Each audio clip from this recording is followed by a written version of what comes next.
morning, sweet world, and welcome to the No Dunks podcast presented by FanDuel. It's Thursday, April 30th, 2026. I'm J.E. Skeets here in the Classic Factory, and alongside me, as always, Tass Mellis. Fans of 3-2 series. This one's for you. Next to him, it's my top shot hot boy, Trey Kirby. Ayo. Ayo.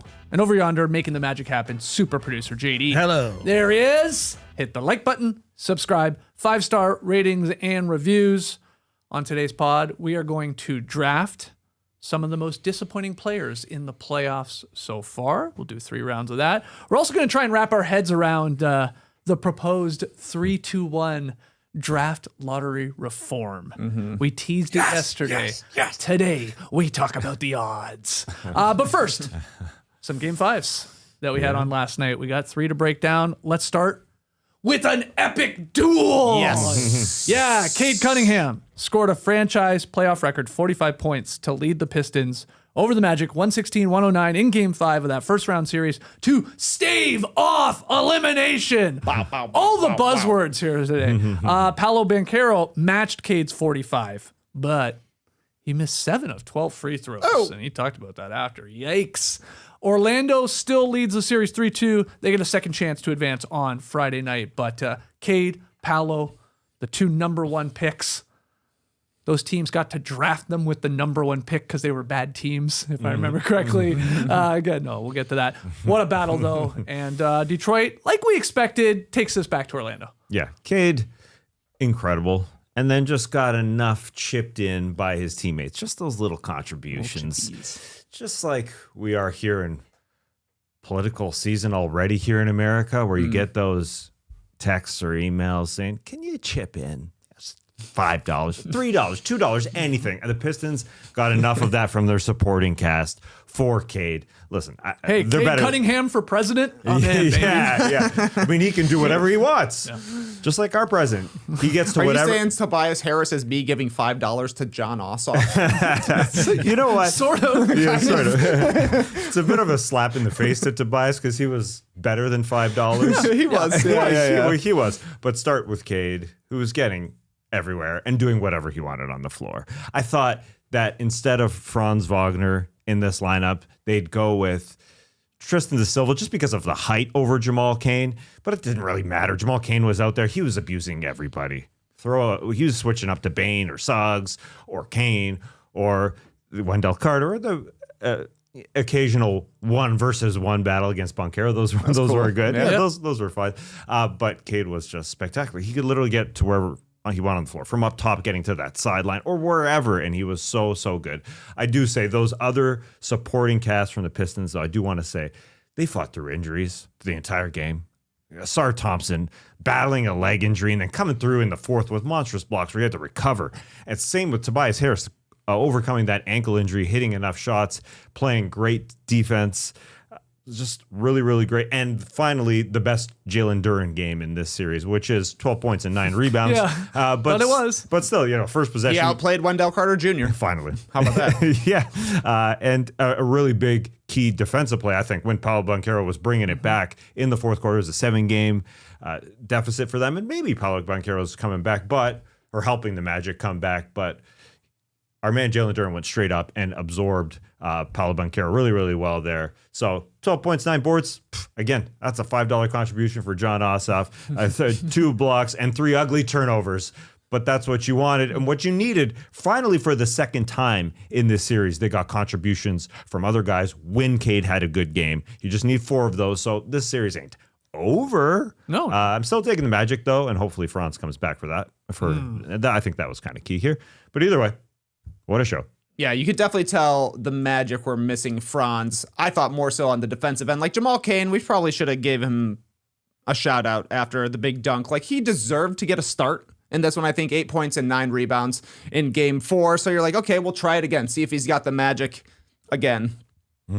Pun not intended, but just beautiful anyways. But he looked small, I thought, last night compared to Cade Cunningham. Cade realized, I can just push him off. There was a lot of times when Cade would get into his body, give him the little forearm shiver, just hit a jumper over the top. Anthony Black is another option for the Magic. He's a little quicker probably than Kane is, but he's still skinny. So I wonder exactly how he would fare against Cade. But I thought the off-the-dribble three-pointers from Cunningham were kind of lifesavers for the Pistons.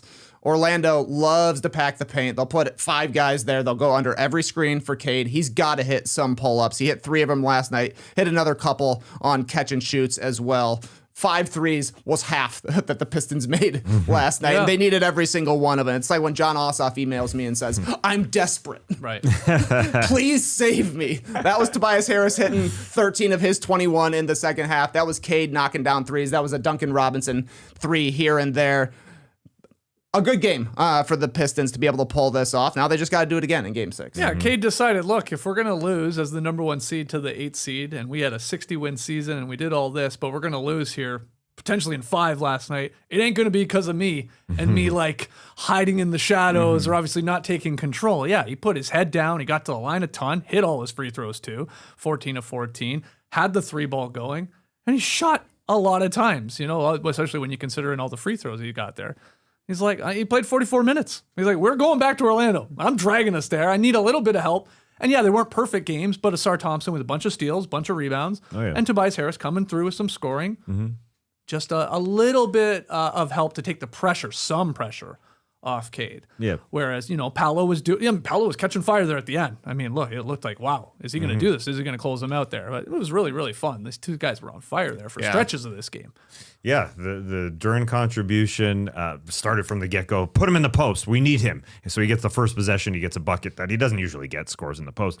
And Cade threw that one pick and roll to him where he threw it down like it's a thrunk or just, it was an and one from 4 feet away from the rim. That was pretty cool. So he got enough there. While Cade, although, you know, he operates in pick and rolls, the Magic tried to get him all the way to the sideline. And his first 3 was literally on the sideline. From the top, he got all the way there because Suggs covered him so well. It was looking a little like Kawhi in the 2019 finals where he got the 4 bounce shot. Like, it wasn't quite the corner, but it was all the way there. So he was special. But did you think Paolo Banchero was going to be able to do it in the fourth quarter? I mean, I think the Pistons just did enough to get that lead, and they held on. They held on. Really did. They did for sure. And now we move to Game 6, and like, I don't know if Franz Wagner is going to return for Game 6 or even this series. This is a calf injury. And these, you know, we've seen guys try and play through calf injuries in these high stakes playoff pressure games, and it's gone very badly where calf injury is suddenly a torn Achilles. So, you know, then you're missing all of next season potentially if that were to happen. Who knows? Who knows the severity of it? We were debating, would they at least sit him out here for Game 5 and see if they can first off do it without him, and if not, buy him a couple more days rest to then try and return in Orlando. We don't know. I don't know, but I'm not convinced he's going to come back. Yeah, same. And but that doesn't mean they can't win. Also true. This was a pretty tight game. Yeah. And it was winnable there for the Magic in the end. My guess is that Franz will try and give it a go. I mean, Tyrese Halliburton, he did play a game on an injured calf last year, and then Game 7 is when he actually tore it. So maybe Franz shows up, and it's the same sort of thing as it was in Game 4. He plays 3/4 of the game, and then suddenly he's back on the bike. Yeah. So I think who knows? He's got a couple of days here. He can at least give it a shot. But the Magic can be better. Literally make a free throw. I was staring at the box score last night, adding up the makes and how many points these are worth in my head, because it just didn't really compute to me. Detroit only made 1 more shot last night, 38-39 for the Pistons, but Orlando made 7 more 3-pointers. So I was like doing this math so many times. Like, wait a second. It doesn't make sense that they would be so far ahead in 3-pointers. But 16 of 30 from the free throw line for the Magic, 28 of 35 from the line for the Pistons. Literally make your free throws and you win. Yeah. Yeah. And again, Paolo said that. He was talking about himself specifically because he missed a ton, but the whole team missing basically half their free throws on a decent amount of attempts is pretty rough. Otherwise, you maybe do pull this out. Yeah.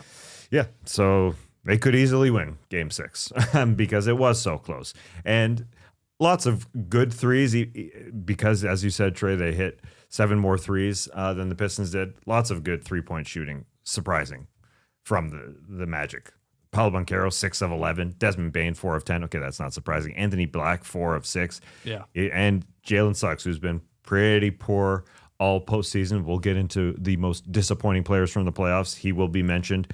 2 of 5 from him, 40%. It's great. So, you know, it all balanced out. I don't know what their true shooting percentage is because that calculates 2s, 3s, and free throws. But yeah, you can't miss all those free throws. No. Simple as that. Anything else? Any other random notes or random, anything yeah. from the duel itself between those two number 1 picks? Paolo Banchero banked in a floater, and Ian Eagle said, "Putting the bank in Banchero." Yes. Yeah, it's pretty Perfect. Good. Yeah. You like that call? Yeah, that's I good. do, yeah. Yeah, I don't think we've heard it before that I could remember. Yeah. Feels like something that would You have been should say said. that, yeah. Yeah. But he saved it for a bank shot. I know. That was Totally. Perfect timing. He also, the big rig blew a tire. Did you see that in the first few Oh, minutes? yeah. He just fell over. Well, he kind of fell over. He just threw the ball. I don't know what happened. Yeah. But bad turnover while sort of falling over. That was pretty special. I thought the broadcasters were great. Stan Van Gundy said, "I don't think I have an adductor." Because they were talking about Kevin Huerter's left adductor strain. He goes, "I don't think I have one." Then he said, "Okay, well, maybe I do, but I'm so old, it hasn't been used." It's kind of used, I'm Stan sure. Van Gundy, I mean, they had some fun with it. The idea that he's been fired by both of these franchises and he's on the broadcast call, having coached both these teams. Yeah. Pretty good. Yep. Yeah. He's giving a lot of respect to both fan bases. I love them both, he said. Yeah. All right. So game 6. Look, we got 3 game 6s tonight and another 3 game 6s on Friday night. Unlikely, but we could have 6 game 7 babies on the weekend. Now, again, I don't think that's happening, but even if we get half, that's pretty good for a first round. Yeah, I think Stan Van said during the broadcast, this is a rare scenario where we have 3 2s, 3 out of 4 series here in the Eastern Conference. Hold on. No, all 4. All 4. Yeah, my bad. I got That was the thing. confused with the Thunder. For all I'm one combining side of one conference. So is this the for all first to go time? 6. Yeah, Yeah, plus. nobody could answer that. It's a tough one to Can you answer. adductor them all together? Oh, blah, blah, blah, blah. I said adductor, so I needed to correct myself. Basically, I wanted to make a joke, but I also corrected myself. I always say adductor, but it's adductor. Right. Maybe it's when I read it. Anyway, cool story, bro. How's yours doing? Pretty solid. Good, man. I can tie my shoe standing up, no problem. That's good at our age. Although I did see Jakob Poeltl lost a shoe. We always comment, guys just shove their shoe or foot back in. They don't tie it. That guy untied his shoe, and I respect it. Were they the SpongeBob's last night? His shoes? Yeah. Oh, I don't know if he has Yeah. SpongeBob shoes. I've heard Will Liu go on a crazy rant about Jakob Poeltl's SpongeBob He's shoes. got SpongeBob He shoes? apparently loves them. Loves SpongeBob. Yeah. Like he's got a SpongeBob It's like, on I the guess. shoe. Yeah. And maybe he Weird, wasn't man. rocking them last night. I'm not sure. I didn't check closely. Oh, I got Trey zooming in right now. I mean, they appear to be black and yellow. Well, I don't. This isn't even last night. Don't Okay. ask me. Okay. Yeah, we're not sure. We're not sure. Anyway, I know No he's a one big knows. SpongeBob fan. Okay, let's move on then to Dennis Schroder scoring 11 of his 19 points in the fourth quarter. Evan Mobley hitting a pair of pivotal threes in the final period of a pivotal game. Cavs rallied for the 125-120 victory over the Raps. Cleveland leads the series 3-2. Game 6, Friday night in the 6, up in Toronto. Are the ice blocks still there, or have they all melted? Great question. Let us know, Drake. Let's start with you. You're a Raps fan. I mean, look, they put up a fight in this game. Oh, God. And I will say, they are missing their starting point guard in Emmanuel Quickly, the Raptors. He hasn't played a second all series, and he's not going to. Their best scorer, our best scorer, in Brandon Ingram, he leaves this game in the second quarter with a right heel injury. Sure. And then our best player, by far, our MVP, Scotty Barnes, not at his full strength as this game went on. He got kneed there in the quad from Thomas Bryant, I believe it was, while he was driving to the basket in the first half. And he looked like a different player in the second half. And I say all that because it was still a close game. And they still got looks and maybe could have even pulled it out. We'll get and give all the credit to the Cavs here too. But I was proud of the boys. Oh, yeah. I know it's a loss in the postseason, but they put up a good fight here on the road. I wasn't concerned about the Brandon Ingram injury. They scored 120 points. And the guys filling in for Emmanuel Quickly hit a lot of threes. Until they didn't. Yeah, Until they didn't. Yeah. They were Shed was awesome. Walter was awesome. But Yeah. they got looks at the end and they couldn't knock them down. Yeah. But 120 points Oh, yeah. for this team is very, very big compared to what happened in game 4 on both sides. The Cleveland Cavaliers were able to put up those points. But that's, yes, just very proud of all of them. I think this is Scotty Barnes' incredible series here for him. He has been so good. I know the line isn't so big, but the way he was pushing the ball at every opportunity, made free throws. The guy was running off made free throws. Made free throws on the other side. I mean, he had a hard rebound. Guys all over him. as soon as they dropped off, he ran. He was able to push it, and he got hit in the quad in the second quarter and said it affected him the rest of the way. But he kept going with Darko Rajakovic in his huddle saying, Scotty, keep pushing it. And he was, man. He was pushing it so hard. If the Raptors around him could catch some Scotty Barnes passes, like Jakob Poeltl took one off the head. Colin Murray-Boyles literally dribbled out of bounds. Brandon Ingram, before he got hurt, dribbled, lost it. Yeah. Those were 3 first quarter turnovers. They would have been up so much more, but the fast break points to win 26-6, I ain't mad. I just ain't mad. And despite that fourth quarter, which was the Dennis Schroder fourth quarter. Yeah. If the Pistons lose their series, they're going to regret big time not bringing that guy back who had a good series last year.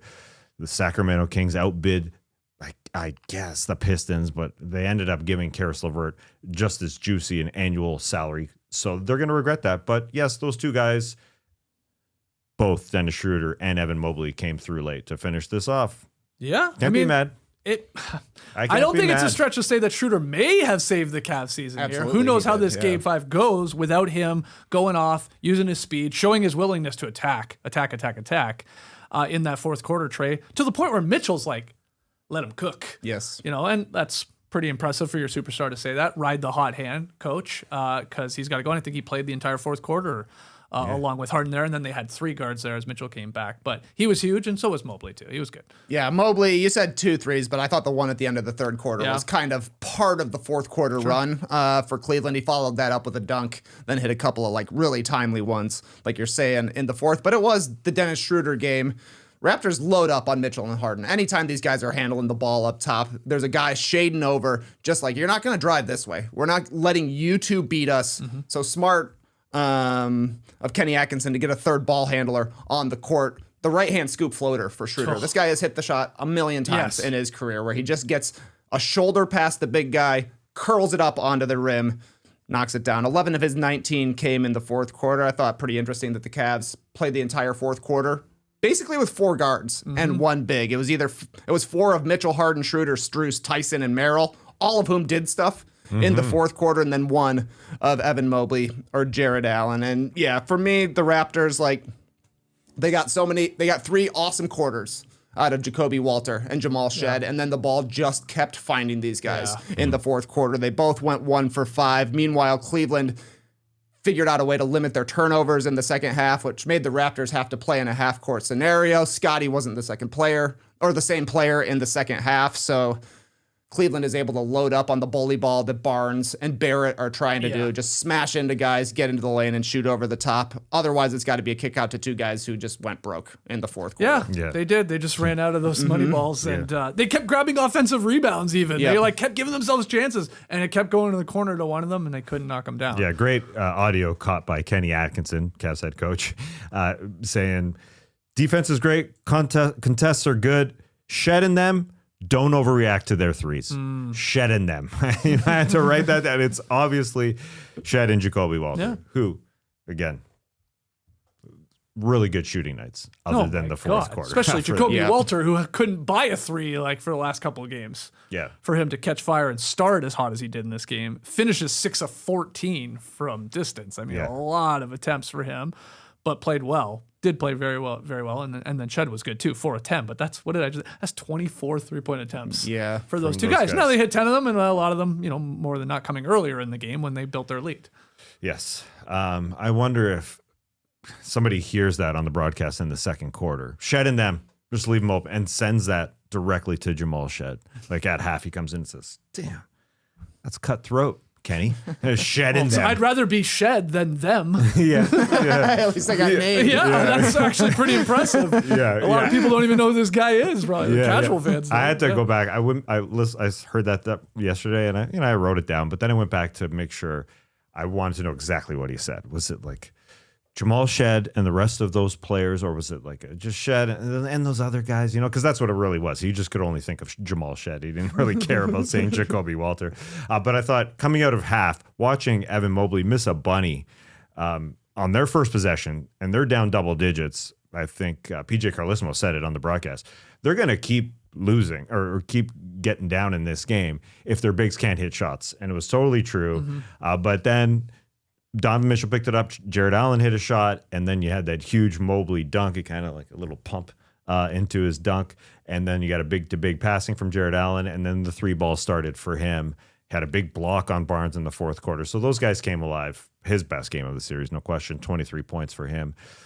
As you guys said, the lines there. They had some other contributions, like when the Raptors were up big in the second quarter, you got a Sam Merrill 5-0 run to keep them alive. And they got enough until the Dennis Schroder show, which we have all seen before. Yeah, we sort of predicted this. I mean, we're like, at one point in this series, Dennis Schroder is going to win him a quarter, win him a half, whatever it was. He won him a quarter, no doubt, last night to give them the 5-point victory. But almost had a tech too, right? Almost. Didn't pick up another point for me. You've picked him in the so. Look, this is a revenge. It's a revenge series for Dennis Schroder. Like he's got a lot of revenge series in this. Well, he does. He's played for every team. He's played for every team. Literally half the teams in the playoffs. He didn't like how it ended in Toronto though, with him departing. So this was coming. We knew it was, and good job by the Cavs to time it perfectly. It was sort of Harden and Mitchell early in the game, and you're right. They finally started going to their big, especially Mobley in the second half, and then it was the speed and that just mentality to attack that Schroder does. You're right. It's that one shot all time. He hit a big 3 there too. Set up a couple other triples. But it's just he just gets you like on the hip. And he's fast as hell, and he has an incredible touch to kiss it off the glass because he's screaming at the rim too. He hits the stanchion every time he tries it. Yeah, I was gonna say he crashes every time. Every time he gets smacked. He's always picking himself up to come back on defense. But it's an amazing touch that he has. And the team just had one turnover in the fourth quarter when they were heavy on turnovers to start the game, and kudos to that guy for coming through. So you're saying that he's played for all the teams. I guess they want the Pistons to come through in the first round to beat the Orlando Magic because he's played for them, but he hasn't played for the Magic. More revenge. More revenge for Dennis Schroder. A lot of Germans on the Magic team, though. Just that'll get him going. Yeah, I mean, playing against his fellow countrymen, but he played for Boston. Yeah, and Detroit, Atlanta. Yeah, just not the Knicks. Yeah, not Knicks. Houston he played for. Lakers he played for. Not OKC. Oh, yes. Yeah, Thunder for sure. Just not the Spurs. Spurs, no. Yeah. Man, he's played for a lot of teams. He's been on a lot of teams. He's played for at least a third of the teams, hasn't he? I think he's got 11 teams or something at this point. But speaking of 11, he'd only played 11 minutes per game coming into last night. So absolutely Atkinson's smart move to ride the hot hand. Oh, yeah. Yeah, I read that Donovan Mitchell said, keep him in the game. Mm-hmm. Did that happen? Did he say to Kenny, nah, I'm good, man. Just ride that guy. I don't know. Mitchell said he chose to stay on the bench midway through the fourth quarter when he would normally sort of come back in. Okay. And at least the idea of put me back in, but don't take him out. Right. Look what he's giving us right now, the jolt he's giving us. Obviously, like Trey said, they sort of decided to go small. And I think a part of that, the banged up Barnes and obviously a lot of guards out there for the Raps too. But yeah, man, just came up short. Game 6, Friday night though. You think we get a Game 7 baby in this one? Because you don't seem all that concerned about the Brandon Ingram injury. I mean, he could miss Game 6. I know he was not looking good and has not been good. No, he's. I mean, he was okay. Game 4, he had 23 points, but yeah, a lot from the free throw line. Yeah, excuse me. No, I'm not so concerned. I mean, RJ Barrett has been really solid. He's been really good, I think. He's been really good. You can call him the second best player on the team. Yeah, Capertle's alive. Doing lots of things. His best game. Yeah. I thought he got picked on quite a bit in the fourth quarter. In the fourth, yes. He was actually contributing on the offensive end early in the game. Yes. he was catching some of those Scotty Barnes passes besides the one that hit him in the head. Yeah. He caught him a couple other ones. But he only played 3 minutes in the fourth quarter because they can rely on Colin Murray-Boyles. So no Brandon Ingram means you're going to get a lot of shots for the guys that we just mentioned. The Jacobys.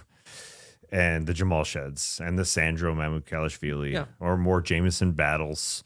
I mean, I don't know. Not super concerned, unfortunately. Brandon Ingram has not been great. Period. No, he'll probably be drafted a little bit later in the show, potentially as a disappointing player in the playoffs. Yeah, this Game 5 changed my draft board for sure. Wow. Evan Mobley went lower on the draft board, and Brandon Ingram, he got really close to the top. We'll see if he is the number 1 pick. Yeah. Okay. Anything else from Raps Cavs? Yeah, new nickname for James Harden: turnovers. Okay, Sloppy Jims. Sloppy Joes. I don't mind it because they're bad. Love it. I don't mind it at all. Sloppy Jims. Yeah, every James is Jim. Every Jim is James. And I haven't had a sloppy Joe in a long time. They're good. I used to be a staple growing up in my house. Yeah. It's good stuff. It peaked in the 90s for sure, but This is nice. this is a random story, but sort of related to what you're talking about with sloppy joes / sloppy jibs. My mom was just here; they just left today. My mom was not, and she'll admit, not the greatest cook growing up. My wife is, and anyway, she's asking Nora questions, and Nora at one point goes, "If I could make any meal right now for you, what would you want?" And my mom's answer, without missing a beat, was ground beef. Oh, and it blew Nora's mind. What? Anything I can make you anything? And she said, just ground beef. she made me think of sloppy joes. So was she hinting at a sloppy Joe? Maybe. I don't know. Nora was not making a sloppy Joe. No. Anyways, James Harden has a lot of sloppy turnovers, man. They're so bad. Yeah. 6 of them in this game. And he obviously balances out with some great shots that he made. But he's had games of 6. He's had games of 7. I don't remember the other 3 off the top of my head, but there's been some bad ones. He was a little testy last night there, too. James Harden getting into it with Scotty Barnes on a jump ball situation, then an RJ Barrett. Harden went over sort of near the Raptors bench and sort of wanted to get the ball. RJ's like, hey, give me that. That's a classic. Give me the ball. Give me it. And then that got into a little pushing and shoving around. Yeah. He had a chance to put the game away quite a few times, I thought, in the fourth quarter. And short from Harden. But yeah, 6 turnovers, but I think he only had 1 in the second half. It was a completely different half from the Cavs in the second half. They took care of the ball. They got more shots. It became tougher for the Raptors. And that's what the Cavs have to do. They have to limit the Raptors' transition opportunities because it's tough for the Raptors in the half court for the most part. But when they're able to run, like Scotty thrives running, they get way more open threes when they're able to run. Barrett gets to the hoop, that kind of stuff. So good job by the Cavs to take care of it in the second half. They did. Also saw Evan Mobley grab a rebound lying on the ground. Yeah. I love when that happens. Rebound highlight. Gotta love it. All right, last game from last night. The Rockets avoided playoff elimination for the second straight game with the 99-93 victory over the Lakers. Low scoring affair in game 5, so they trim LA's lead in the first round series to 3-2. It's here where I remind everyone, no team has ever recovered from an 0-3 deficit to win an NBA playoff series, but the Rockets are halfway there. Only 4 teams to start a series down 0-3 have even forced a game 7. Yeah. So, you gotta get to game 7 to win game 7 from coming all the way back. It'll be in Houston. Maybe they can extend the series even 1 game more. But your thoughts from this one in particular? Again, low scoring. This is looking like a Raps-Cavs game or a Magic Pistons game. Yeah, we like should have said that about the Raps-Cavs. Both teams got over 100 by the end of the third quarter. They scored a lot of points last night. That was actually an enjoyable watch. Yeah. This I thought was a great team win for the Rockets. All 5 of their starters finished in double digits. They only had 11 turnovers the entire night, which limits the Lakers' fast break points. It feels to me like the Rockets are playing better and better and better every single game. Realistically, they should be up 3-2 in this series. If they don't blow game 3, like we're talking about the Rockets having all of the momentum going back to Houston to take care of business and bounce the Lakers.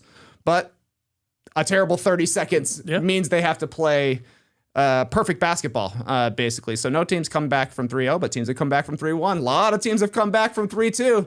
That's the mindset you gotta have. Reed Shepherd, I thought, kind of redeemed himself after the end of game 3. Hit the jumper with 2:30 left, then gets a steal off LeBron and a dunk the next possession. Jabari Smith Jr. also botched it at the end of game 3. He was awesome last night. So I think if you're a Rockets fan, you're saying our 2 young guys who were the GOATs of game 3 completely came through and were the heroes of game 5. That is encouraging if you're a Rockets fan. Absolutely, yeah. Jabari Smith really, really good in this game.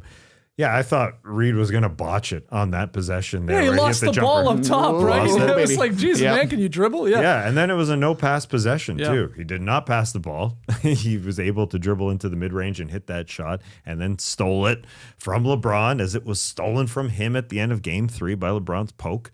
So, yeah, redeeming. Although, right after that, like you said, the Cavs, Raptors, enjoyable.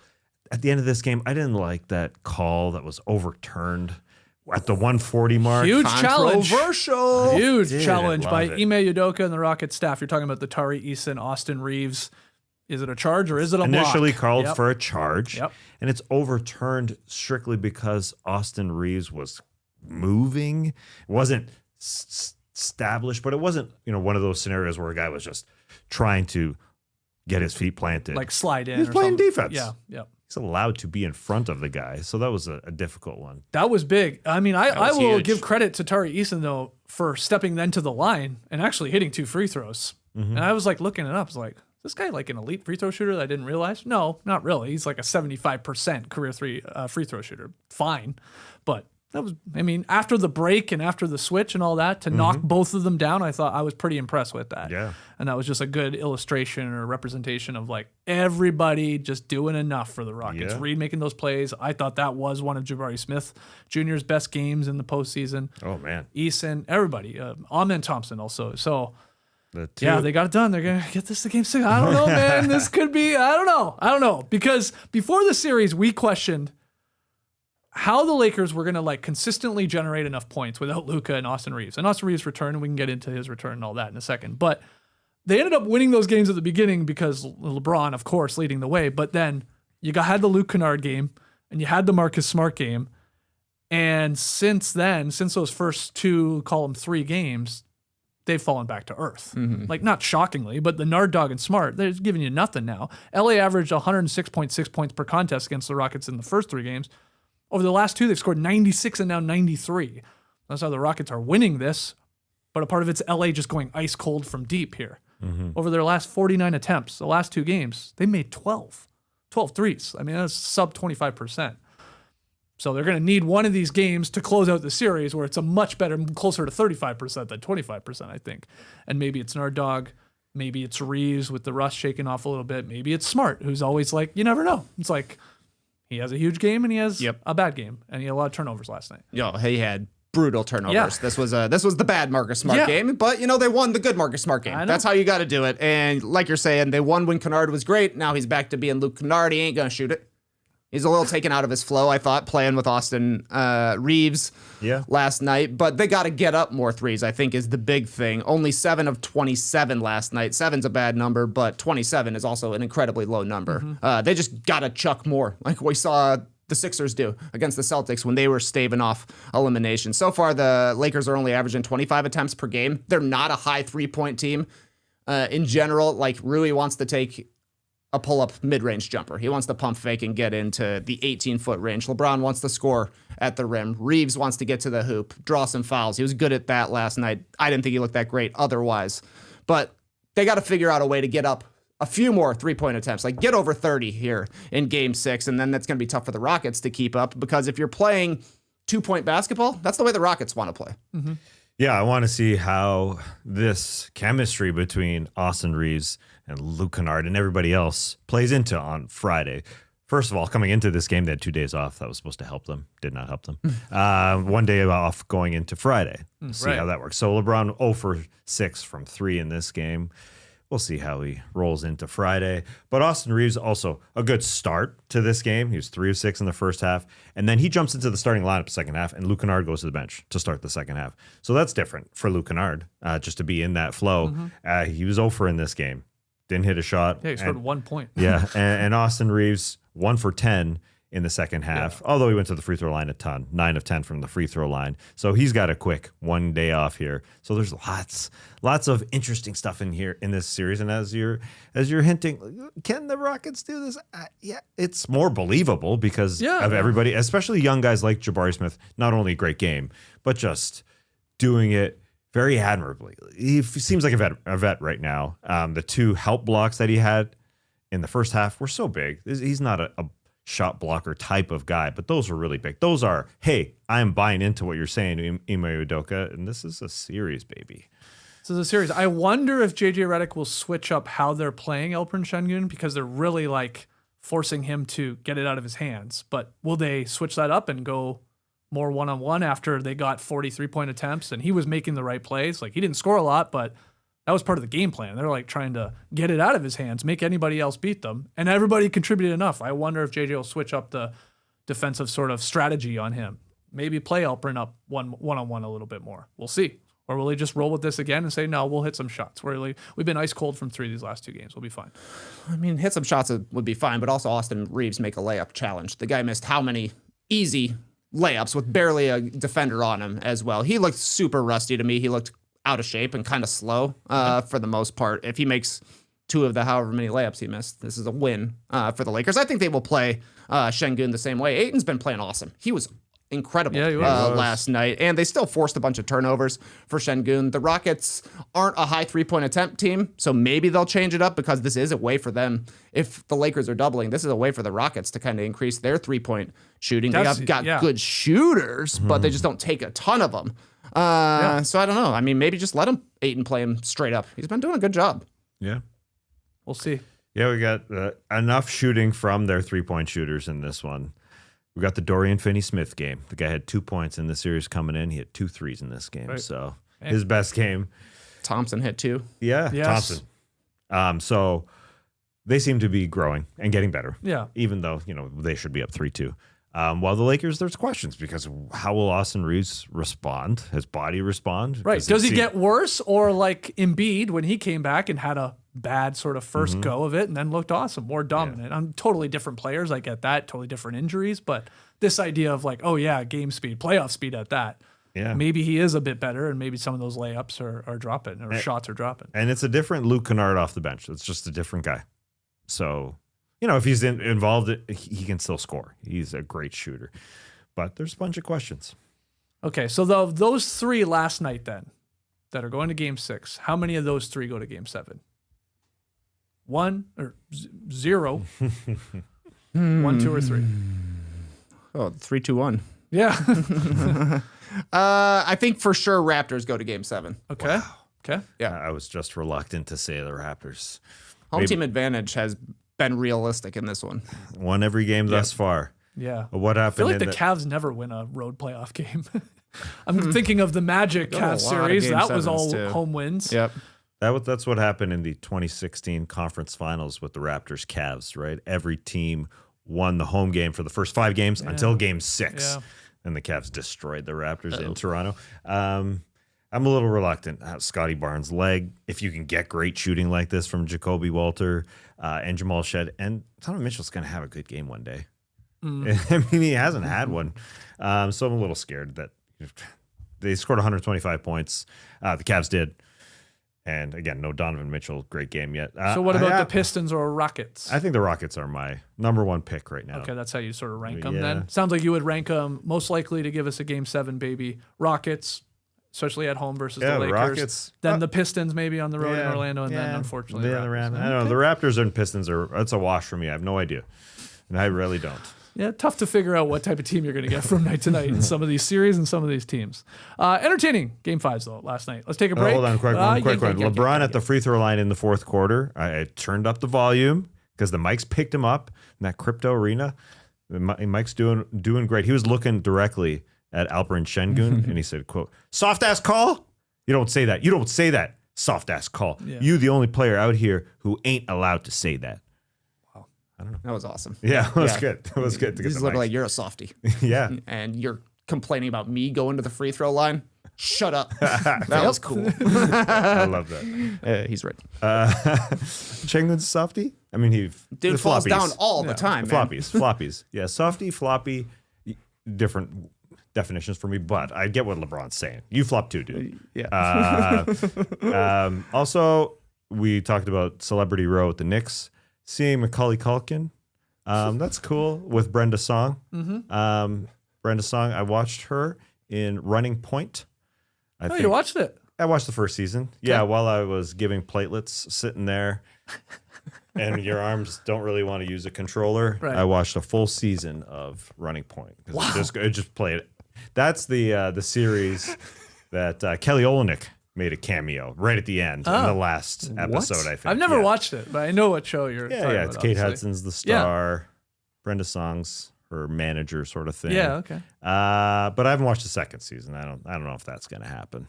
Okay. Kelly Olynyk made a cameo. Yeah, just a cameo at the end. Did he have a hat on? That's a good question. I don't remember. Hat? It was a low ankle socks. It's so weird. It was so weird. The only basketball player to show up in that whole series was Kelly Olynyk in episode 6 or something like I think that. our guy Joe Mandy maybe. He's a writer for sure. Yeah, wrote that show or helped write that show. I thought he was he in one of those episodes?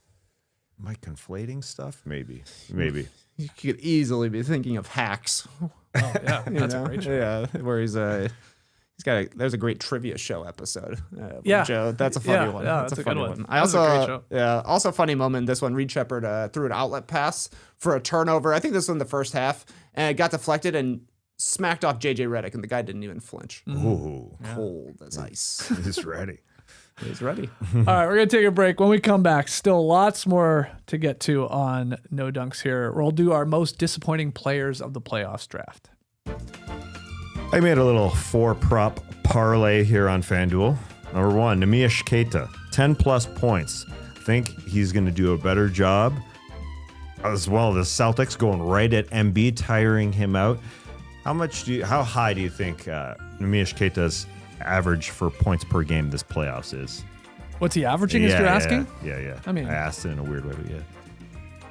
8? Yeah, it's not a lot. You're right. It's 8.8. Yeah. So 10 plus, it's a bit of a stretch. Yeah, I think okay. he can do it. Also, he was in foul trouble. He's got to redeem himself. OG Anunoby plus 15 just because he's OG Anunoby and he's steady. Peyton Pritchard plus 15. He's done that in 2 of the 4 games. I like that one. 26 minutes last game. So I think he didn't play a lot, so he can recover. Jamal Murray, 20 plus. Okay. It's a recovery game for him too. I mean, Must-win in general, game. must win, yeah. Right now, new FanDuel customers can bet $5 and get $250 in bonus bets if your first bet wins. Head to fanduel.com/podcast to get started. All right, if you're just joining us, do us a favor. Hit the like button and subscribe. We teased this. We're going to do our draft for the most disappointing players of the playoffs. So far. We'll do 3 rounds. We'll just go 1, 2, 3, 1, 2, 3, 1, 2, 3. But to decide between you two who gets the number 1 pick, we always do a trivia question. So I think I have a fun one for you because we're going to be talking about disappointing players. The trivia question has to do with awesome players in the playoffs so far. So it's going to be one of these that hopefully goes back and forth at least a couple times, unless we have a China-like response. The infamous China moment. China response. Can you name the top 7 players who currently lead the playoffs in total points scored? Okay? So we'll just start with you, Tass, and then we'll go back and forth until somebody gets it wrong and says an incorrect name. Top 7 total points scored. Jalen Brunson. He is second at 141. Good stuff. Thankfully. that little pause. I know. Did he finish 8th? Oh, no. No, you're good. Trey Kirby. Feed his pigs some acorns. I'm going with Cade Cunningham. Number 1, Nice. 163 total points. Good stuff. Just had the 45, had a 39 in game 1. That's a great call. no. All right, back to you, Tass. Okey-dokey. 5 names left. Do I go with a guy who swept just 4 games? I don't know. Can I get the point total for the 7th place guy? No, just pick a name. Yeah, I'll say Shea. Okay, that's third. Good. Yeah, Don't for overthink it, sure. man. He had a 42-point game. Yeah. He good. had 135 points. That was tough. Now we have 4, 5, 6, and 7. TP total points. Yep. Trey Kirby. Huh. Man, this is tough. Tyrese Maxey. He just made it. 7th, 128 points. Can I get the point total? 128. Can I get it one more time? 128. Let's go. All right, Tass, back to you. This is good. We finally got one of these to work. We've never gotten this many rounds in a trivia Interesting. question. 128 points. That was tough. I know Jokic has not been his self. but By the way, 128 I'm looking at Tass's computer. He is just looking at teams Yeah, just it's to just refresh his teams. memory. He's not actually looking it up. just I'm wanna trusting pick- Trey Kirby's doing the same. over Yeah, there. I'm just looking at the leaders in points over here. I'm just multiplying games played on points per game leaders in the playoffs. Don't mind me. 128. All right, come on. Between Jokic or Tatum. I'll go Tatum. Damn it. Both would have been wrong. Oh. Jokic was 8th. Trey Kirby, just see if you can get one more. So Tatum didn't crack it. Who would I have said? Yeah. Scotty Barnes? No, incorrect. Okay, wow. Yeah. Jamal Murray, 130. He is leading them. Paolo Banchero, Oh, duh. 129. God. Just Guy had also had a 45. 45. Yeah. And Jaylen Brown, not Tatum. Womp womp. 129. Yeah. Yeah. Nice. I think the guys you said are close. I mean, Jokic Tatum's was got right 123. there. Yeah, they're right there. The Jokers. So you were on it. Okay, that means Trey gets the number one pick. In our most disappointing players of the playoffs so far. Have at it. We'll do 3 rounds. You already know who's going number one here. Yeah. Everybody knows. It's Jalen Duren. Yeah. He had a good enough game last night. Yeah, Had his best game for sure, 12 points. He's up to 10 per game this series on 50% shooting, but he's taken 38 shots in 5 games. That's not enough. This guy is a 20-10 dude during the regular season. Cade Cunningham goes down with a collapsed lung, and he went into all NBA mode. He's going to be quite likely a top 10 player in the league when all NBA voting comes down with, all of the guys sliced off for missing the correct number of games. But I think he's the biggest reason that the Pistons were in a 3-1 hole. Way to not overthink it. Yeah. That's a nice first pick there to get us started here. I got nothing else to add. That dude was averaging nearly 20 and 10 in the regular season now. Going into last night, he was 10 and 8. And those are big drop-offs. Huge. And that didn't really get bounced or bumped up too much with last night's numbers, that 10 and 8. I mean, he's somewhere around there anyways. It's unfortunate. Yeah, it's unfortunate. All right, who's your first pick here in the first round? I'm taking Brandon Ingram. Wow. Yeah, Wow, man. Come on, man. The guy's got a heel injury. Yeah. Even before that heel injury. I know. I mean, he had a great regular season, 21.5 points per game on 57.5 true shooting percentage. Going into last night, 15 points per game, 14.8, 45% true shooting percentage. Think of that percentage. Yeah. I mean, you said it while we were talking about Game 5 in Cleveland yesterday that Brandon Ingram had his best game in Game 4. He did, but that was just 3 shots that he made in a row where he was kind of feeling it, and maybe that was Glorilla's little pep speech that he talked about. But man, not the same guy. Not the same guy, and he looks a lot like those 2 previous playoff series that he's been in. So it's not that surprising, but it is surprising at the same time. Yeah. All right, good picks. My first pick here in the first round, I'll go Mikal Bridges for the New York Knicks. Who's at this point, like, the minutes are getting reduced because you're not getting a lot from this guy. He is averaging 7 points per game in the playoffs. And, like, this is not a guy that has to be the number one guy on this team. Of course not. He just has to, like, fill in the gaps here. But shooting 44%, I can barely picture a three-pointer he's hit in the postseason. The numbers say he's hit a few, but he's shooting 26% from deep. He's out there, I get it, still giving you defense, but you need a little bit more. For the Knicks to go far and win a title, you're going to need a lot more from Mikal Bridges in potential series. So I'll take him here first overall. And a guy that's like, he has no excuse like, oh, the first time in the postseason, first time even with this team. Like, he's been there. He's had great moments. This guy, like, once upon a time for the Nets in the postseason was like scoring like 23, 24 a game. Again, different roles and all that, but it's not been great. And Brown has had to make some decisions here about obviously reducing his minutes in this postseason. He's averaging 27 minutes per game, actually, through 5 games. So I'll go him. Even though the Knicks are going to likely beat the Hawks, they're just going to need more from him as we move forward. All right, Trey, second round. That's where it gets spicy. Yeah. Because I thought those were the top 3. Those okay, that was your your list in that order. And like I said, I moved Mobley down, and he's going to continue to fall down my draft board because he had a really big Game 5, and I thought his 3-pointers were very important. So I'll take a different Cav. Give me Jarrett Allen. I had him on my list. 8 points, 6 rebounds per game right now. He's shooting the ball the way he does. He just dunks it inside. I thought he played a pretty solid defensive game for the Cavs, especially in the fourth quarter last night against the Raptors, but just doesn't look aggressive at all. When Mobley was out during the season, there were times when they could play through Jarrett Allen and he would attack even from the high post, take his one dribble and get to a dunk or a layup. I saw he even changed his shoes last night. The guy's played in the same pair of shoes basically for the entirety of his career. A black Kyrie with a white stripe. No white stripe. I wonder if it's throwing him off. But unfortunately, we all remember him saying that the lights were too bright. So that kind of just always colors my opinion of Jarrett Allen when it comes to playoff time. And unfortunately, it's looking like he needs some sunglasses. I had him on my list. I had him high too. Because especially when you consider in this series, we have talked a lot about how crappy Jakob Poeltl has been. But the numbers are comparable. Very similar. And there hasn't been a whole lot of talk about Jarrett Allen and really the lack of what he's giving the Cavs on that side. So, yeah, I think Jared Allen had to be drafted in here, Agreed. especially being he is a better player, I think, at this point in their careers than Jakob Poeltl, but he's been bad here. He's been bad. So Yeah. 9.6 boards, 43% from the free throw line.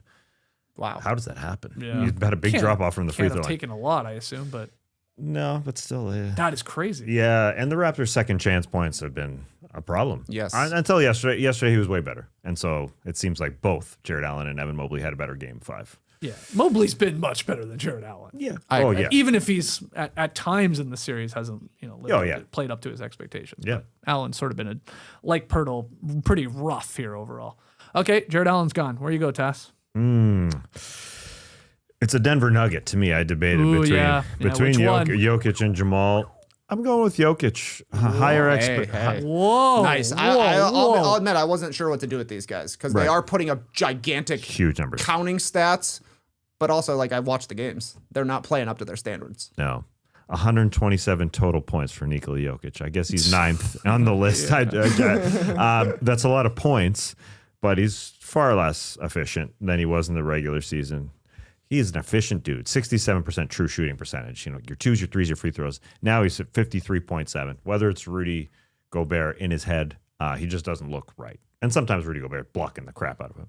Those are great, but he's just not looking right in terms of how aggressive he is and his touch. Where has it gone? So he looks like a different player. You could also throw other nuggets, not maybe on the superstar level of Jokic and Jamal Murray in the conversation here, right? Cam Johnson, Christian Brown. Definitely. Have we even said his name in this series? No. He's Yeah, done nothing. Yeah, I would have taken But I get where you're Christian going. Brown more so than because Cam Johnson, he hasn't been good, and there has been opportunities for him to be good, but he also did the same thing in the regular season, so the expectations were low. Yeah, but still, yeah, either way. Big game 5 too. All right. He did, yeah. I'm taking, honestly, now that I think about it, a pretty similar player to Mikal Bridges in the playoffs so far, Derek White Nice. of the Boston Celtics. He is also not scoring a ton, just like Mikal Bridges. He's scoring 8 points per game, Derek White is. Some rebounds, some assists. Again, like Bridges, defensively, he's never going to let you down, but it's weird to see Derek White shooting under 30%. I mean, when you're shooting under 40% in the playoffs, everybody's like, whoa, what's wrong? Under 30%. Guy can't hit a shot to save his life. 21% from deep. On a lot of attempts still. He's going to keep firing away. I'm pretty convinced he's going to have a breakout game here at some point too, either in this series versus Philadelphia or the next, but this is bad so far through 5. So I'll take Mikal Bridges and Derek White, sort of similar what we've gotten from both these guys. Definitely. And their sort of pecking order to their teams and their importance to their teams, long-term success here. And he was like, Derek White was pretty good last year in the postseason. So Yeah, really good. I'll go Derek White off the board. One more round. Derek White and Mikal Bridges, huh? They're going to go up against each other. I know. Whoever has a better series, they'll probably win the series. Honestly, yeah. Okay, final pick, Trey. It's tough. I got a long list Okay. of names. Let's throw some names out. Why not? Yeah, you want me to just say some names? Yeah, say the name. Dennis Jenkins. Yeah. Like, I mean, come on, dude. The dude was a two-way player. Yeah. It was a surprise that he was good at all in the regular season. Cool that he's even getting an opportunity, but he hasn't done much. No. Karis LeVert, he blocked a shot once.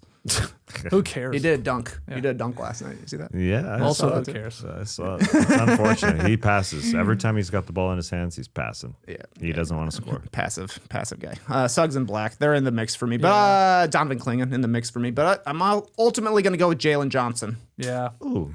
I have I know his 19-7-5. What a terrible series for this guy. But I think he's been outplayed by OG Anunoby. He's only 43% from the field, 27 from 3 after a really solid regular season when he was like 35%. Yeah. He just has looked out of sorts. He looked like a guy who's adjusting to having a monster role for a playoff team, being at the top of the game plan. How do I deal with a defender like OG Anunoby or Josh Hart? And the Josh Hart part of things is a little bit more so why I'm going with Jalen Johnson here, because that's just like a classic game plan thing. Like, we're going to put our ordinary little guy on you. Can you figure out how to beat him? And I don't feel like Jalen Johnson really has. He's been pretty inconsistent. Like, there will be a game, like, he can go for 19. Nice. But it'll be 14 in one half, 5 in the next. Yeah. He just hasn't been great in half-court scenarios either. So give me Jay John. You got 2 Jalens that are going to be on an all-NBA team, That's probably. true. So you're like, your guys are like, you're comparing the lack of what they've done in the postseason to what they did in the regular season in Jalen Duren and Jalen Johnson. Who do you have for your final pick? I debated Jalen as well. I had a Suggs, but the fact that he's missing a lot of open threes, I guess it's sort of expected with Jalen Suggs, so I didn't go with that. 9 threes a game, only 27% of them. But I'm taking Jamal Murray. I'm putting him on there. Holy moly. I don't know what's up. I don't know what's up with Denver. They may win the series. But the guy is averaging 25 during the regular season on 62% shooting, and he's still putting up points. But his true shooting percentage just dropped tremendously, at 50%. So he's had the opportunity to take advantage of a season where he clearly had his best regular season of his career. That cannot be debated. But then taking it into playoffs, whereas round one looks like this, it's just disappointing for everybody at the top of the chain in Denver. So I'll take 2 Denverites. Yeah, wow. Interesting. I mean, like, you're taking really, really good players that are still obviously getting numbers, but you can then look at, like, I mean, Cade's had 1 million turnovers, but obviously is doing a bunch of other things. Like Alperen Şengün comes up, star player, some clunkers here in the postseason. There's other guys, but okay. 2 Nuggets there. My final pick, I'm swerving here. I guess I'm going to just run with my theme of like defensive-minded guys who are giving absolutely nothing offensively or really struggling with their shot. And I'm going to give credit to Evan on Blue Sky, who suggested Toumani Camara. Interesting. We didn't talk about him at all during that series, and there's a reason why. I didn't know. He shot 29% from the field, 26% from deep. He hit all 6 of his free throws. That was good. There you go. Good job by him. But regular season, much better shooting splits. Averaged like nearly 14 points per game, and that was halved. Just like sort of Bridges, just like Derek White, Toumani Camara, same thing. To the point where Evan pointed it out and others said, like, maybe Splitter should have went away from him a little bit more and went to either Jeremy Grant, which you could roll your eyes at, maybe Shaedon Sharpe, earlier in the series, and you stuck with him, but he just couldn't come through in that series. So I'm picking a guy that's already eliminated here. But that was a good one because it was sort of got by me or surprised me in that series. And he is a good player. Oh, yeah. It was awesome against De'Aaron Fox in game 2 when they won it. Yes, that's right. But the offensive end, they were lacking. Yeah, no doubt. All right. So those are our most disappointing teams so far. Well, lots of basketball still to be played. Trey, your team? I got 2 Jalens, Jalen Duren, Jalen Johnson, and throw in a Jarrett. Jarrett Allen was my other pick. Okay. Tass? Brandon Ingram and 2 Nuggets. A Nikola Jokic and a Jamal Murray. And I got a bunch of defensive-minded guys who just can't hit a shot right now. Mikal Bridges, Derek White, and then already eliminated Toumani Camara of the Portland Trailblazers. Who do we miss? Let us know. What about this guy? Hey, what about this guy? He sucked. Make your case there right now in the stream team as you are. In the comments, you can tweet them in as well. At No Dunks Inc. on Twitter. All right, we got one more thing we got to discuss here. Yeah. The NBA has disclosed to its 30 general managers a new anti-tanking draft reform. It's deemed the 3-2-1 lottery system. That includes expanding the lottery to 16 teams, flattened odds, and a relegation zone where the bottom 3 teams would be penalized with fewer lottery balls for the number 1 pick. Here is a graphic to help give you a visual of the odds proposed and how they would compare to the current lottery. The key takeaway is that the odds distributed are to discourage finishing with the worst record. So 3 lottery balls, an 8.1% chance at the number 1 pick, would be awarded to teams ranked 4 through 10 in the lottery. 2 balls, 5.4% odds, would be awarded to the bottom 3 teams, known as the relegation zone, along with the 9th and 10th seeds in each conference. And then 1 ball, 2.7% chance of the number 1 pick, would be awarded to the losers of the 7-8 play-in game. In addition, no team would be able to win the top pick in consecutive years or win 3 consecutive top 5 picks. And there would also be a rule where teams could no longer protect traded picks from slots 12 through 15. I think we've explained that. Decently. There's a lot to wrap your head around. I do love this visual here. Oh, that helped. So what do you think, Tass? Because this is apparently the new front runner here. that they were discussing, all these front offices, and will eventually vote on it. But what do you think of the 3-2-1 draft lottery system? I think it's better than the 8% odds being allowed for all of the bottom 10 teams. That was the other proposal, because that separation, I think, just allows teams to just say, oh, let's go stink. At least here with the relegation, what did you call it? The relegation? Relegation zone. The relegation zone. It keeps teams from trying to lose all the way to the bottom. I think that is an improvement. So I think that part is definitely improved. And if you're one of those bottom three, you could fall as low as the 12th pick. If you have one of the three worst, you could fall in, unlike now when you could fall just 4 slots. You could fall all the way to the 12th. So I know it's convoluted. No, I'm laughing because that sounds insane to me. That if you have a bottom 3 record, that you could fall all the way to the 12th. Yeah, a little bit. It's like we have the draft to help bad teams get better. And now you really could be really screwing teams any chances to, obviously. There are other ways to get better, but this is a huge part. Draft young talent and keep them under contract for a while to obviously build up your franchise. So it's like this relegation zone and this fact that you could go so far down. I don't love it, but I'm sort of on record already. I think we're trying to fix a problem that doesn't even exist personally. That's my take. But what are your thoughts, TK? I think there are parts of this that I like. I think it does discourage tanking, because if you got the worst record in the league and you dropped to 12th, why would you possibly want to be the worst record in the league? Why would you want to be in the bottom 3? You would be fighting hard to get in 4 through 10. Yeah. If you're in 4 through 10, you're going to be fighting hard to stay out of bottom 3. So I do think it helps discourage tanking at the very bottom of things. Yeah. I think this is very bad news for us fans of the pit. Because if you're in the play-in tournament, why would you want to be in it? Right. Right? Like you could get 8% odds by finishing 11th. That's awesome. Yeah.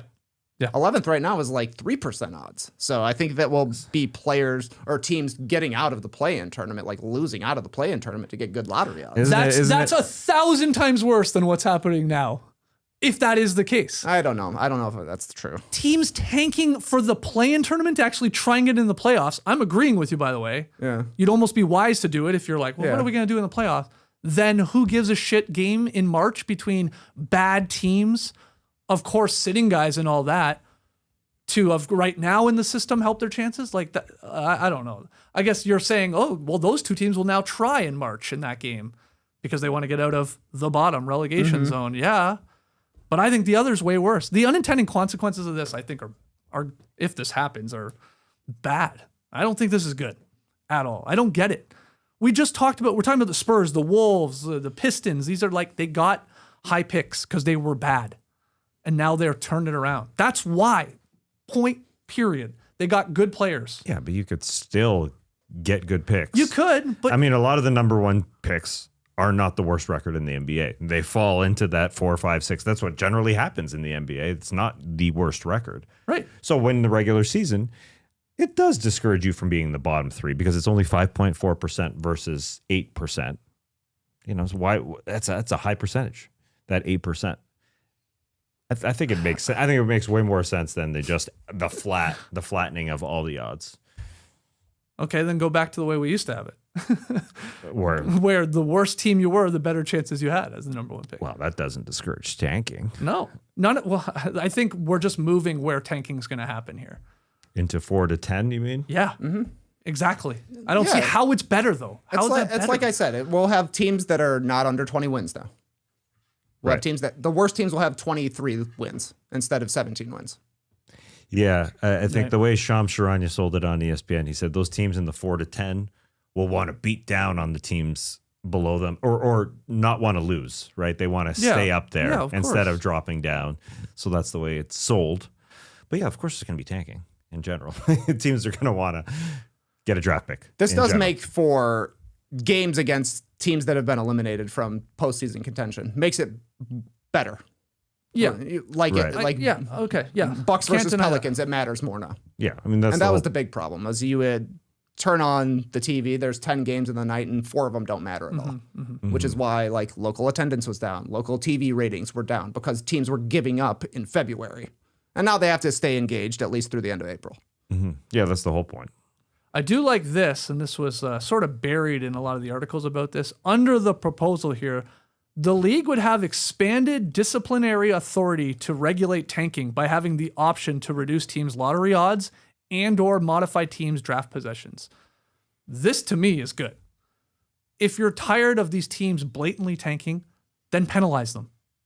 Come in with the goddamn iron fist and tell them to stop doing it. And like, yeah, the fines and all that, you got to go further. You got to go further because teams, of course, at least I think they were doing it because of this loaded draft lottery here and the odds are the way they are still now.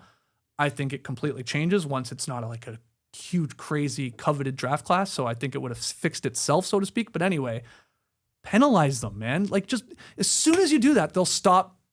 Oh my God, they have 10 two-way guys playing and sitting vets and all that. I think they would.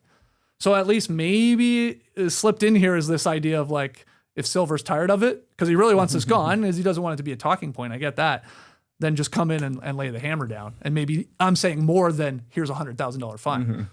It's like, bye, your pick is gone or whatever. Your position is gone. Your odds are lower, whatever it is. If you're found to be really, I agree. Skirting the system. Adam's heavy hand is it's a good move. He doesn't have a heavy hand. Adam's heavy. That's the problem. He's got dainty hands. Remember that little SNL skit where she's got the tiny hands? Yeah, of course. That's Adam Silver. It is. David Stern. He had the hands. He had the hands. This shit would not have happened. We would. That's anyway. That's a little frustrating, but we'll see. And it's not voted on. It hasn't been passed. It could be tweaked and all that. But I do find all of the timing of this hilarious too. I get it because they need to like get it in front of them and then obviously vote on it as we move forward after this draft lottery. We're in the playoffs right now. And like all I saw in my timeline yesterday was about draft lottery reform. Pretty ironic, isn't it? Like we should be talking about the game 6s and the potential game 7s. And it's like, now this takes all the oxygen out of the room because everybody just wants to focus on this.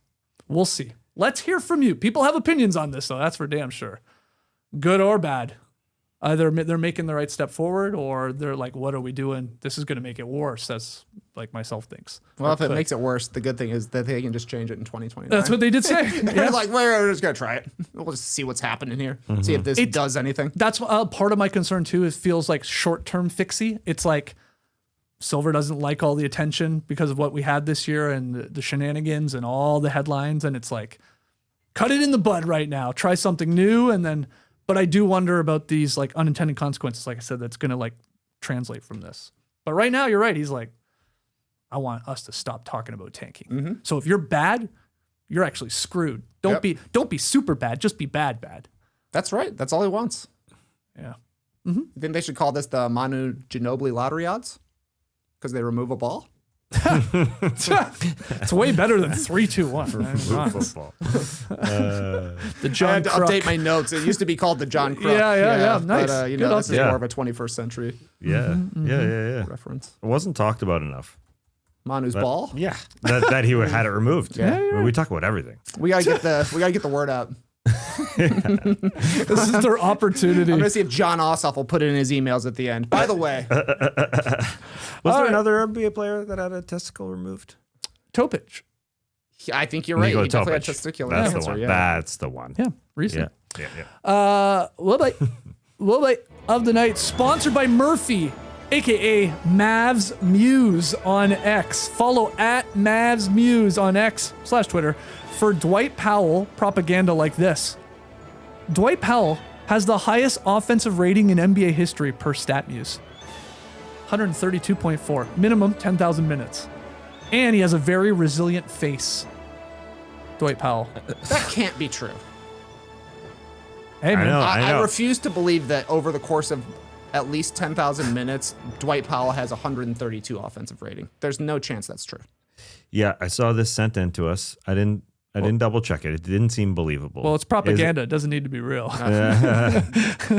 It's totally fake. Yeah. I remember No, him. it's not. Yeah. See, I remember him. I remember That's seeing this crazy. stat going around that he had a crazy. I didn't know it was that high, but that he had the best ever. Yeah. He led the league in offensive rating 3 different seasons. Yeah, man. He's that good. It is wild, huh? Jeez. Mavs Muse also says, I've been watching you guys daily since I was a kid. As an old 20-something-year-old corpse now. Jesus Christ. I'm very glad y'all are still going. Keep up the great work. Thank you, Mavs Muse. Thank you, Murphy. And we now appreciate Dwight Powell even more. That's amazing. Yeah. Would you tank for Dwight Powell? Absolutely. If I want to Current Dwight Powell. maybe not. Well, goes to Cade. Cade Cunningham. I mean, he had a lot of turnovers, sure. They're not on the graphic, don't worry. Scored a franchise playoff record 45 points. Was anybody else surprised by that? 45? Pistons playoff record? Oh. I don't know. Like, I thought maybe, of course, Isaiah Thomas. Maybe like a Rip Hamilton, like, crazy game. I was more surprised that Isaiah Thomas wasn't the leader. Okay, yeah. Dave Bing had a yeah. 44. That's right. No longer, man. Yeah. Cade Cunningham, 13 of 23 from the field, 5 of 8 from deep. That was huge. 14 of 14 at the line. 5 assists, 4 boards, 1 steal, 44 minutes played. He says, we're going to Orlando.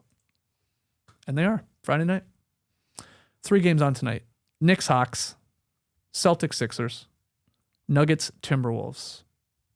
3-2, all 3 of these series. How many of these go to Game 7 tonight? Good luck to all the participants. I think it's only one. Okay. The Nuggets Timberwolves, to me, it's a coin flip. The Timberwolves could easily win that game, but the Nuggets are the one that I believe in the most to make it so you think 7. the Knicks and Celtics on the road wrap things up? Okay. It was a good run. Okay, what about you, Trey? Yeah, give me the Knicks winning a clutch game for the first time in this playoffs against the Hawks tonight. I would take Boston over Philadelphia, and I think we're going to Game 7, baby, in Denver. I do agree with you guys. I do agree with you. For the Wolves, though, you need a big Jaden McDaniels game. Big stuff. And he's done it before. He's had 30-point playoff games. But I'm with you. I like the Nuggets to give us a Game 7, baby. We're playing Zaza tomorrow morning on this show because we're going to have at least one Game 7. It'd be great if it's the Hawks. It'd be perfect. Be huge. Zaza, yeah. I like the Knicks' chances, though, I gotta say, too. They've just outplayed them. I mean, the games they basically lose, they won lost by 5 1 games. point. Yeah, I know. I know. And Celtics, you just, are they going to hit threes? I mean, what type of performance are you going to get from these guys shooting? I liked what Maxey was saying after that Game 5 win as they go back to Philly. He was saying something like, we got to give our fans, our home base, a win because they have not won in Philly. And he's like, we owe it to them. So, okay, Tyrese. I like that. I like that energy heading into that game. So we'll see. 3 games on. We'll be here to talk about them tomorrow on the Drop Podcast, 10 a.m. Eastern. Tess going to have Worst of the Week nominees. We'll have rapid fire fun as well. So always a classic on Friday. Hope to see you at 10 a.m. Eastern. If you're a No Buffs Survivor fan, join us at 1 p.m. Eastern to talk about Mr. Beast. Mr. Beast. Mr. Beast. Big boy. Didn't realize how tall Mr. Beast was. Like, look at him tower over Jeff Probst here. I know Jeff Probst maybe not tall, but he's like 6'5". He's like Trey Kirby's height. Switchable defender. You'd be able well to in space. You'd be able Good to see corner eye to three-point eye shooter. with Mr. Beast. Oh man, can you imagine? Just looking him straight in the face. Honestly, I can. Yeah, it's pretty easy actually. It's sort of like looking at one of his thumbnails on YouTube. Yeah. Would he do a face? So we're going to talk about Mr. Beast, who showed up at the Survivor auction last night and actually had a crazy twist to the game. We'll talk about that with Trey, JD, Nora, and myself. At 1 p.m. Eastern, there's a link in the show notes. Come on over and subscribe to No Buffs. Until tomorrow here in No Dunks Land, though, Clipper Bros. You heard it here first. Have a great time. Turn up. Love you guys. Awesome. Thanks for joining us. And remember, Teammate of the Year award was handed out, and it was a bigger surprise than we all expected. You're Very right. true. You're right. DeAndre Jordan. Yeah. The only one who wasn't surprised, Joe Dumars. I watched him 2 weeks ago at a press conference say that guy pours himself out to his teammates. And it's not just on the cameras. It's at the shoot-arounds. It's on the bus. He said he's never seen it before. He seems like a great teammate. He does. He definitely does. A deserving winner, for sure. First win, I assume, for him, right? It's got to be. Yeah. Yeah. For the Twyman Stokes. Good stuff, DeAndre Jordan. Congratulations. We'll see you guys tomorrow. Embrace the day.